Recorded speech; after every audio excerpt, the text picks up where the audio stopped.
আসসালামু আলাইকুম। আজকে আমি আলোচনা করব মৌলিক সংখ্যা নিয়ে। কারণ এবারে যে প্রশ্নগুলো হলো ওগুলোতে মৌলিক সংখ্যা থেকে প্রশ্ন আসছে। তো অনেকেই মৌলিক সংখ্যাটাকে এত গুরুত্বভাবে নেয় না, কারণ মৌলিক সংখ্যাটা তো সবাই জানে কোনগুলো। তারপরে যেভাবে প্রশ্নগুলো করা হয় আসলে ওইভাবে তখন চিন্তা করাটা আমাদের জন্য একটু দুর্বিষহ হয়ে যায়, কারণ খুব কম সময়ে আমাদের এমসিকিউগুলা লজিকগুলো খুব কম সময়ের মধ্যে অ্যান্সার করতে হয়। তো এই মৌলিক সংখ্যাগুলো কিভাবে মনে রাখা যায়, কিভাবে আমরা দেখলে বলতে পারি যে কত ঘরে মৌলিক সংখ্যা কোনটা, সেটা আমি প্রশ্নটা খুব সহজে আপনাদেরকে বলে দেব। প্রথমত আসি মৌলিক সংখ্যা মানে কি। মৌলিক সংখ্যা হচ্ছে যে সকল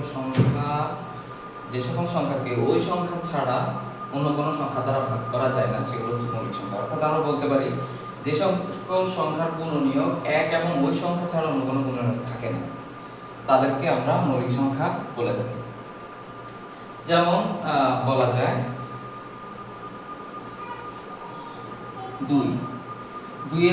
2 কে আমরা কত দিয়ে ভাগ করতে পারবো? 2কে আমরা 2 দিয়ে ভাগ করতে পারবো। 2কে আমরা 2 ছাড়া অন্য কোনো সংখ্যা দিয়ে ভাগ করতে পারবো না। 2কে আমরা 2 দিয়ে ভাগ করলে আমার ভাগফল হবে 1।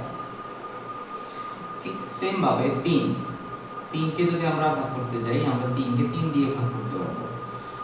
3কে 3 ছাড়া অন্য কোনো সংখ্যা দিয়ে ভাগ করা যাচ্ছে না। অর্থাৎ যে সকল সংখ্যাকে ওই সংখ্যা ছাড়া অন্য কোনো সংখ্যা দিয়ে ভাগ করা যাবে না, সেগুলোই মূলত মৌলিক সংখ্যা। অন্যভাবে আমরা যদি বলি যে সকল সংখ্যা ওই সংখ্যা এবং এক ছাড়া অন্য কোনো গুণনীয়ক থাকে না, তাদেরকে মৌলিক সংখ্যা বলে। যেমন 2কে যদি আমি ভাঙাই যেমন হবে 2কে 2, অর্থাৎ এই 2 এর গুণনীয়ক হচ্ছে 1 এবং 2।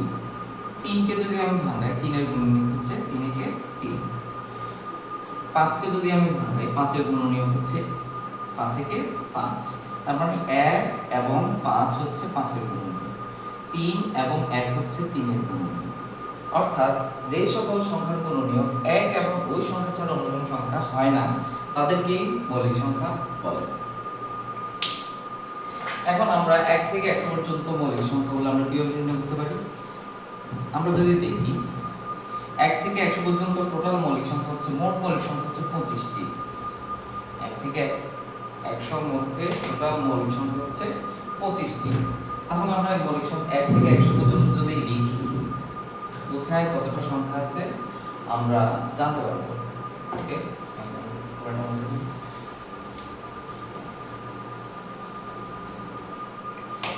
এখন আমি যদি 1 থেকে 100 পর্যন্ত লিখি, তো আমার কি দাঁড়াবে?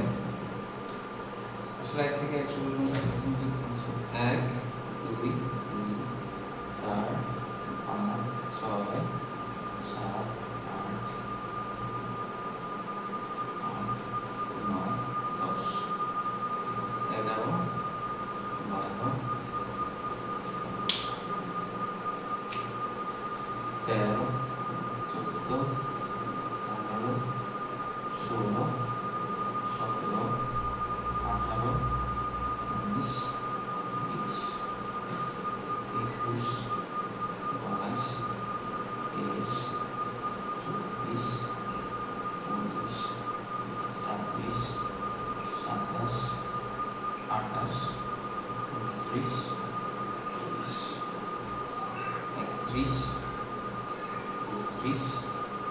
27 28 29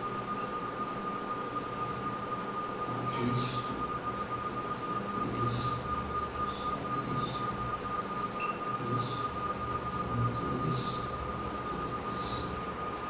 33 34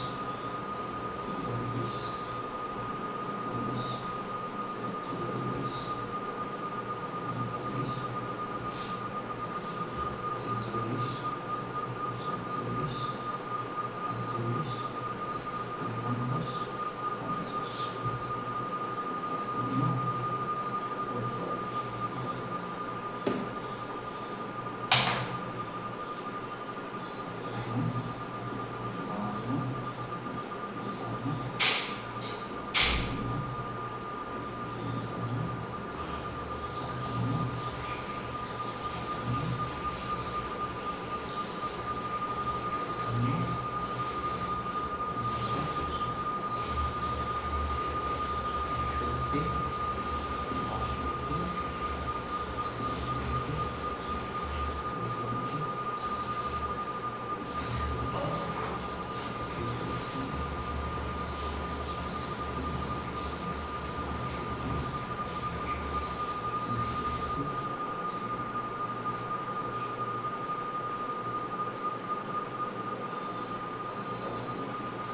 100-র ভিতরে টোটাল কয়টা মৌলিক সংখ্যা আছে? আমরা জানি 25টি মৌলিক সংখ্যা আছে, কিন্তু কোন ঘরে কতটা মৌলিক সংখ্যা আছে সেটা আমরা নির্দিষ্ট করে বলতে আমাদের জন্য এটা আমাদের জন্য হিমশিম খেতে হবে।